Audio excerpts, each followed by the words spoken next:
ਬਾਨਿਆ ਸੋ 2021 ਤੇ ਸੰਜੇ ਸਿੰਘ ਨੇ ਕਿਹਾ ਕਿ ਇੱਕ ਦਿਨ ਮੈਨੂੰ ਅਨੁਰਾਗ ਮਿਲਣ ਆਏ। ਉਹਨਾਂ ਨੇ ਮੈਨੂੰ ਕਿਹਾ ਕਿ ਇੰਨਾ ਵੱਡਾ ਪ੍ਰੋਗਰਾਮ ਹੋ ਗਿਆ, ਤੁਸੀਂ ਸਾਰੇ ਲੋਕ ਕੀ ਕਰ ਰਹੇ ਸੀ? ਸੈਸ਼ਨ 86 ਬਦਲ ਗਿਆ ਅਤੇ ਤੁਸੀਂ ਸਾਰੇ ਪਾਰਲੀਮੈਂਟ ਵਿੱਚ ਬੈਠੇ कुछ नहीं कर रहे।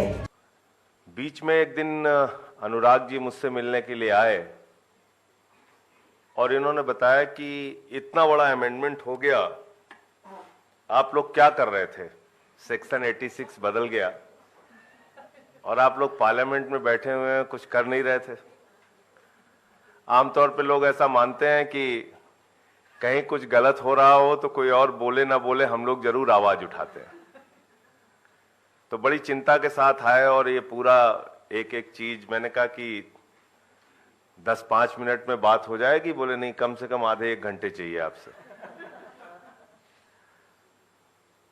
तो मुझे याद आया जब इन्होंने कहा कि भाई आप क्या कर रहे थे उस वक्त, तो मुझे याद आया कि उस समय पार्लियामेंट के अंदर किसान बिल को लेके हंगामा चल रहा था और उस समय मैं सस्पेंड हो चुका था, तो बाहर था। तो फिर जब इनसे मैंने पूरा सुना और समझा तो मुझे लगा कि ये तो बहुत ही गंभीर मामला है।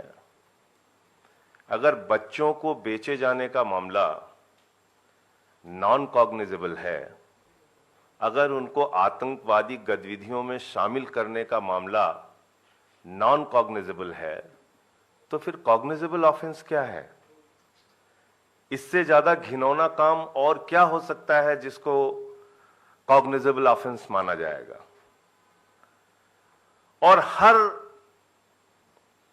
धारा में परिवर्तन के पीछे एक तर्क सबसे पहले सरकार का आता है कि साहब इस धारा का दुरुपयोग हो रहा है, इसलिए हम इसको बदल रहे हैं। किसी भी चीज के लिए पूछ लीजिए। बहुत सारे लोग कहते हैं कि SC/ST एक्ट का दुरुपयोग होता है, उसको बदल देना चाहिए। बहुत सारे लोग कहते हैं कि डाउरी एक्ट का भी गलत इस्तेमाल हो रहा है, हालांकि उसमें फिर सुप्रीम कोर्ट ने संज्ञान लिया अपने तरीके से। बहुत सारे एक्ट के बारे में यही तर्क दिया जाता है कि साहब इसका दुरुपयोग हो रहा है, इसलिए इसको बदल देना चाहिए।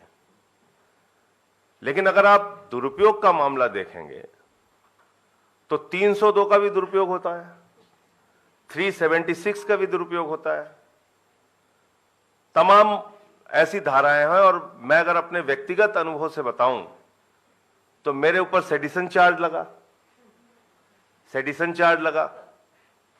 अब तो फिर इस हिसाब से भारत की सरकार को सेडिशन चार्ज हटा लेना चाहिए और कह देना चाहिए कि नहीं साहब, ये राष्ट्रद्रोह का मुकदमा मेरे ऊपर लगा। 21 मुकदमे मेरे ऊपर लगे। एक ऑफेंस के लिए एक ही दिन में 9 जिलों में मेरे ऊपर FIR हुई, 9 जिलों में, यूपी के अंदर।